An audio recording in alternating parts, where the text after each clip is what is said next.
Assalamualaikum.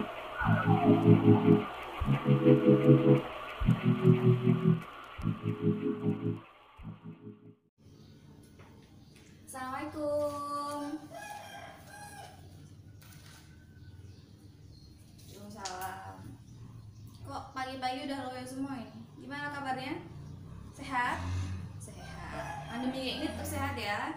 Iyalah, tetap harus patuhi prokes. Meskipun masuk sekolah tetap masuk, tapi tetap patuhi prokes. Iya. Siapa yang nggak mau masker? Mau masker semua ya? Bawa. Oke, sebelum kita belajar, kita langsung belajar. Sebelum kita belajar, kita berdoa dulu supaya ilmu kita yang kita pelajari bisa berkah dan manfaat. Oke, siapa ketua kelas? Abil ya. Abil ketua kelas, memimpin doanya dulu. Amin, amin ya rabbal alamin. Oke, sebelumnya kita ibu ya. Ibu mau absen dulu. Ibu mau absen dulu. Siapa hari ini yang nggak masuk? Kayaknya kursinya penuh semua ini. Nihil, alhamdulillah. Berarti pandemi kayak ini semangat semua ya, semangat. Sehat-sehat ya, sehat lah. Iya, alhamdulillah.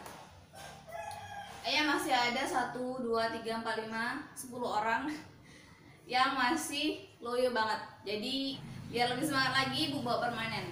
Permainannya adalah, mungkin kalian semua udah tahu ya, Simon Says, tapi dalam versi bahasa Indonesia aja ya biar lebih mudah. Iya. Simon berkata. Jadi kalau misalnya Ibu bilang Simon berkata, pegang kepalamu, nanti pegang kepalanya. Tapi kalau nggak ada, syaratnya itu harus ada Simon berkata. Kalau nggak ada Simon berkata, jangan ikuti perintahnya. Gitu. Oke. Mulai ya. Ini mau langsung atau stretching dulu, pemanasan dulu. Pemanasan ya, pemanasan. Ya, oke. Simon berkata, pegang pundakmu. Alin masih itu kan, Alin masih ini ulang konsentrasi ini. Masih Alin sama Anis. Ayo. Ini udah langsung ya, percobaannya sekali aja. Pegang telinga kirimu. Naswa, Abil, Zahra, 3 orang. Malah makin banyak ini padahal udah percobaan tadi. Malahan Andi sama Alin malah udah konsentrasi ya tadi. Iya. Udah segitu aja. Nanti kalau tambah ini banyak yang dikasih hadiah ya. Nanti buat siapa? Zahra, Naswa sama Abil, ada hadiah spesial di akhir kelas nanti. Oke, udah konsentrasi semua. Ya, dikit aja permainannya, belajarnya yang banyak. Nah, hari ini kita akan belajar tentang apa? Harus tahu ya, harus tahu. Bentar Ibu ambil spill dulu. Harus tahu belajarnya karena Ibu minggu kemarin udah share videonya, udah share materi. Kemarin tugasnya suruh apa? Iya, nonton video sama mencatat. Dipahami juga, jangan cuma mencatat ya. Kemarin belajar tentang, ya bener Abil, tentang bersuci dari najis dan hadas. Tapi sebelum ke topik ini, Ibu mau tanya dulu. Minggu kemarin, pekan kemarin kita belajar tentang apa?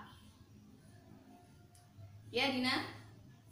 Ya, tentang al bersuci. Benar, tentang macam-macam air. Air apa aja coba? Dina? Iya, air musyamas. Alexa? Iya, air mutlak dan lain-lainnya. Singgung dikit aja. Ibu tanya juga nih, salah satu bersuci dari hadas itu kan berwudu. Kapan sih kita berwudu? Kapan? Kalau yang nggak jawab berarti nggak pernah sholat ya? Atau nggak wudu kalau pas sholat? Iya bener. Pas mau sholat kita harus wudu. Berarti ibu tanya lagi nih, yang udah nonton videonya. Kalau misalnya kita udah wudu, kalau misalnya kita nggak ada air, mau wudu, nggak ada air, mau nyari ke desa sebelah juga nggak ada, di rumah sendiri kering kerontang misalnya kemarau, gimana dong cara bersucinya? Tayamum, wih semuanya baca ya, teriak semua, tayamum, ya benar, pintar. Ya jadi Sekarang ibu mau singgung dulu tentang apa tujuan. Apa sih yang akan kita dapatkan, apa sih yang harus kita dapatkan setelah belajar ini. Ibu udah kasih di slide. Yang pertama, kalian harus tahu dulu dong bersuci dari najis dan hadas. Kalian harus tahu dulu definisinya najis sama hadas itu apa, biar tahu bersucinya tuh gimana. Kemudian kalian tahu juga dalilnya, dalil bersuci. Jadi bersuci ini bukan sekedar membersihkan saja ya, membersihkan supaya kita bersih gitu, tapi ada dalilnya. Berarti itu adalah suatu perintah gitu, suatu perintah. Kemudian kita tahu macam-macam najis dan macam-macam hadas. Buat yang udah nonton videonya dan mencatat pasti udah tahu dong macam-macam hadis dan macam-macam hadas, macam-macam hadas dan macam-macam najis dan cara menyucikannya. Terus kalian juga yang terakhir tahu cara mempraktekannya gitu. Kita nanti bisa lihat dong apa namanya wudhu kalian tuh udah bener apa belum. Terus misalnya belum tahu tayamum caranya, nanti jadi tahu. Jadi suatu waktu kalau misalnya nih kalian di perjalanan nggak jauh, terus di perjalanan itu kalian nggak ada air, kalian tahu kan caranya dengan tayamum.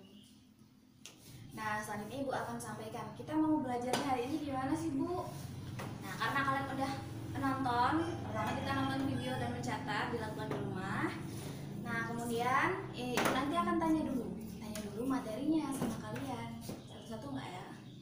Nanti Ibu tunjuk atau siapa yang mau angkat tangan duluan itu, supaya Ibu bisa tahu kalian tuh sebenarnya udah nonton videonya belum sih, atau kalian udah nyatet belum sih dong. Nanti Ibu cek dulu ya satu-satu catatannya ya.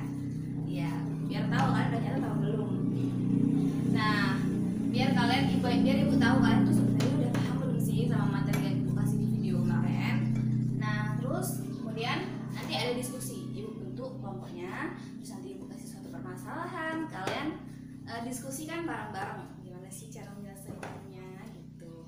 Nah, selain itu nanti setelah diskusi, hasil diskusinya kalian presentasikan ke depan. Nah, sedangkan praktik buat wudhu sama tayamum, nanti kita ada praktik dong. Praktik wudhu sama tayamumnya nanti minggu depan di masjid sekolah. Nah, terakhir di kelas nanti Ibu ada tugas latihan buat kalian seperti biasa ya. Nah, pertama Ibu mau tanya dulu, oh sebentar, Ibu cek dulu catatannya ya. Ibu cek dulu catatannya. Hendra nyatetnya belum selesai ya. Ya mungkin sibuk di rumah bantu orang tua, jadinya belum sempet nyatet ya. Nanti diselesain ya. Minggu depan Ibu lihat lagi catatannya harus sudah lengkap. Tadi cuma nyatet definisi sama dalil aja ya. Oke, kalau gitu Ibu tanya deh sama Hendra, apa sih yang dimaksud dengan najis? Oh benar, nggak lihat catatan ya, nggak lihat ya, Ibu tadi nggak lihat catatan. Berarti udah paham definisinya. Ya, najis itu adalah sesuatu yang kotor, bahasanya kayak gitu. Sesuatu yang kotor yang bisa menghalangi ibadah kita. Jadi kalau misalnya ada benda yang kotor, misalnya apa ya, air kencing kena baju kita, kena pakaian kita, terus misal kena badan kita misalnya, itu adalah kotoran-kotoran yang menghalangi sahnya ibadah. Jadi kalau kita terkena itu, nanti sholatnya kita enggak sah gitu. Jadi harus dibersihkan dulu. Kalau hadas, apa hadas? Ya siapa mau ambil? Oh enggak. Oh Aisyah nunjuk tinggi banget Aisyah. Apa Aisyah? Iya, pinter banget. Hadas itu adalah keadaan diri seseorang. Jadi ibaratnya kalau hadas itu dari dalam diri seseorang, sedangkan kalau najis itu dari luar, kotoran dari luar yang terkena badan kita. Keadaan tidak sucinya seseorang kalau hadas itu dilindungi oleh agama. Hadas itu ada berapa sih? Siapa? Hadas siapa? Alia. Ada hadas besar, ada hadas kecil. Pinter. Nah, sekarang selanjutnya ada diskusi, nanti ada tugas diskusi buat kalian. Nanti bentuk kelompoknya ya. Ada 20 orang sekelas ini. Nah, nanti satu kelompok terdiri dari 5 orang. Berarti ada 4 kelompok. Tugasnya adalah di sini ada slide, ada tabel, ada di situ ada jenis-jenisnya, ada najis, benda-bendanya ya. Benda-bendanya ada najis, nanti dikategorikan ini termasuk najis apa, terus cara menyucikannya bagaimana, dengan dibilas dengan air kah, atau dengan dibersihkan air, atau harus pakai debu gitu, atau harus pakai tanah gitu. Kemudian selanjutnya, nah ada hadas. Di sini ada jenis-jenis keadaan, ada tidur, ada apa, buang air kecil, buang air besar. Nah ini nanti dikategorikan termasuk hadas kecil apa hadas besar. Terus cara menyucikannya bagaimana gitu, dengan tayamum kah, atau dengan wudu, atau dengan mandi junub. Nah nanti diskusi sama teman-teman sekelompoknya. Oke, udah selesai semuanya. Oh, kelompoknya Kevin belum ya? Dikit lagi, ya dikit lagi. Oke, jadi motivasi buat yang belum selesai. Sama kelompoknya siapa tadi yang belum selesai? Oh, kelompoknya Naswa. Ya itu buat yang pertama maju ke depan, yang presentasi nanti dapat nilai plus loh. Terus yang nanti sambil praktik, misalnya nih najis mukhafafah, caranya kan dengan dipercikan air. Nah memercikan air tuh gimana contohnya gitu, jadi diperagakan dapat nilai plus juga ya. Siapa mau maju ke depan? Kelompoknya siapa? Oh, kelompoknya Abil ya, silakan maju ya. Alhamdulillah presentasinya udah selesai ya, udah selesai semua. Ternyata bagus-bagus semua presentasinya, dipraktikkan semua tadi. Cara memercikan airnya gimana sih, mengalirkan airnya gimana tadi dicontohkan semua, bagus semua ya. Seru kan? Presentasinya tadi pada dicontohkan. Tadi yang maju kelompok pertama Abil, maju kelompok pertama ternyata juga udah bagus banget. Dari kelompok terakhir yang maju Naswa juga bagus banget. Dari kelompoknya Linda sama kelompoknya Deni juga bagus. Nah selanjutnya sebelum ngerjain tugas, Ibu mau singgung dikit aja tentang dalil. Udah dicatat ya, dalil ini penting loh, harus dicatat. Nah, salah satunya ada dalam Quran surat Al-Mudaththir ayat berapa? Yuk. Ayat 4. Gimana bunyinya? A'udzubillahi minasyaitonirrajim. Bismillahirrahmanirrahim. Wa thiyabaka fatahhir, dan bersihkanlah pakaianmu. Jadi kita harus pakaian kita, apalagi kalau kita mau sholat, mau tawaf gitu, itu udah harus dalam keadaan bersih, dalam keadaan suci gitu. Kalau suci sudah tentu bersih, kalau bersih belum tentu suci. Jadi bersih juga suci. Selanjutnya Quran surat Al-Baqarah ayat 125. Siapa yang mau bacain? Alin. Alin, coba Alin baca. Yang lain dengerin baik-baik ya. Masya Allah, tajwidnya bagus sekali Alin. Ya. Oke, itu perintah dalam Quran surat Al-Baqarah ayat 125. Nah, selanjutnya masih ada waktu sekitar 35 menit. Ada waktu 35 menit. Tugas ngerjain soal di halaman 29, dibuka buku paketnya. Iya, halaman 29. Kerjain saja soal nomor 2, 3, dan 5. 3 soal aja. Ibu kasih waktu 25 menit aja ya, cukup lah, 3 soal aja. 3 soal. Oh, Anis ada yang mau tanya? Aku mau izin ke kamar mandi. Oh, tanya. Oh iya, kalau misalnya ada yang mau ini, ada yang mau tanya, misalnya materi dari video belum paham, atau materi hari ini belum paham, bisa ditanyain sambil ngerjain soalnya. Iya, Anis mau tanya apa? Oh iya Bu, kalau misalnya kita udah wudu, kita mau sholat, ternyata kita nginjek kotoran ayam misal, itu kita harus wudu kembali atau cuma ngebersihin kotoran ayamnya aja Bu? Jawab pinter banget. Pertanyaannya bagus. Jadi kita harus tahu hadas atau yang menyebabkan kita harus berwudu kembali itu ada beberapa keadaan menurut Imam Syafi'i ya. Yang pertama, keluarnya kotoran dari 2 jalan, misalnya BAB atau misalnya buang air kecil, itu harus berwudu. Terus tidur, apalagi tidur yang berat gitu, tidur yang benar-benar sangat inti, itu harus berwudu. Terus apalagi menyentuh kemaluan, itu wajib berwudu. Menyentuh dubur, itu wajib berwudu. Terus hilangnya akal itu misalnya mabuk, pingsan, itu kan hilang akal. Nah, kalau misalnya udah sadar, misalnya mau sholat, itu wajib untuk berwudu dulu, berwudu. Kemudian misal bersentuhannya 2 mahram, yang bukan mahram, maksud ibu, laki-laki dan perempuan, bersentuhan yang bukan mahram, itu harus berwudu kembali. Loh, apakah terkena kotoran ayam termasuk dalam ini hal-hal yang menyebabkan harus bersuci berwudu ini? Enggak ya, enggak. Jadi kalau misalnya Anis udah wudu, udah mau sholat, ternyata nginjak kotoran ayam, atau misalnya terkena cicak, kotoran cicak, itu bersihin aja kotorannya sampai bersih. Bersihin kotorannya sampai bersih, nggak perlu wudu lagi. Ya, alhamdulillah kita udah sampai di penghujung kelas. Beberapa menit lagi udah bel bunyi. Senang banget pasti ya udah bel bunyi ya. Ya belum seneng karena masih ada jam selanjutnya. Iya. Kalau seneng kalau bel pulang, kalau nggak istirahat ya. Iya.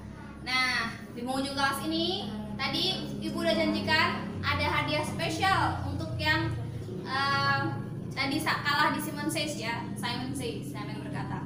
Ada Naswa, Abil, sama tadi siapa? Orina. Nah, hadiahnya adalah dari pelajaran hari ini. Apa sih yang bisa kalian simpulkan? Coba jawab dulu, Abil. Ya, dirangkum. Najis ada ini, hadas ada ini, ya. Naswa? Oh, benar. Bahwa Islam mengajarkan kebersihan, bahwa kita harus menghadiri tempat-tempat sholat dalam keadaan suci. Benar, kita. Rina. Ya, panjang banget penjelasan tadi yang dirangkum dari awal sampai akhir. Hadas itu apa? Najis itu apa? Macam-macamnya. Terus tadi disampaikan juga kalau Islam juga Islam adalah agama yang mencintai kebersihan. Nah, jadi seperti yang udah disinggung oleh Naswa sama Rina tadi, pelajaran atau hikmah yang kita bisa ambil dari pelajaran hari ini adalah bahwa Islam itu cinta dengan kebersihan, bahwa Allah itu cinta dengan kebersihan. Jadi kita harus kita senantiasa dalam keadaan bersih. Apalagi kalau misalnya kita akan menghadiri tempat sholat, kita akan menghadap kepada Allah Subhanahu Wa Taala, kita harus dalam keadaan yang bersih, kita harus dalam keadaan yang suci. Kalau misalnya kita bersih, berarti kita akan sehat. Kesehatan itu dekat dengan kebersihan. Kalau kotor itu dekat dengan ketidaksehatan. Iya, dengan penyakit kayak gitu. Kalau misalnya kotor, menjaga kebersihan berarti menjaga kesehatan kita. Seindah itu memang ajaran-ajaran agama Islam ya. Jadi kita harus menerapkannya.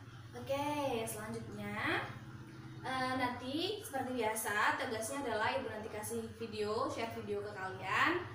Jangan lupa diperhatikan dan mencatat ya, tugasnya mencatat.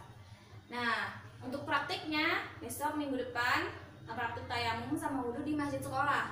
Nah, sebelum praktik nanti di kelas bentar aja bahas soal 3 soal ini. Paling berapa menit aja kita bahas soal. Karena nanti kita menuju ke masjid buat praktik.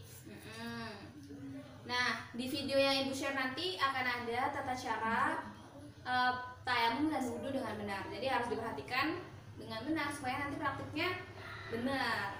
Oke, itu saja yang bisa ibu sampaikan pada materi hal ini. Oh, udah bel ternyata. Iya, udah bel. Kita akhiri semua dengan membaca doa kafaratul majelis. Subhanallahumma bihamdika asyhadu an la ilaha illa anta astaghfiruka wa atubu ilaik. Amin. Semoga sampaikan ini dapat bermanfaat buat kalian semua dan semoga kalian semua paham. Kalau misalnya masih ada materi yang belum paham, Ibu terbuka di luar kelas mau nanya, di WA mau chat, Ibu terbuka. Nanti insya Allah kalau Ibu ini Ibu jawab. Ya, sekian dari Ibu. Jangan lupa tugasnya. Akhirnya wassalamualaikum warahmatullahi wabarakatuh.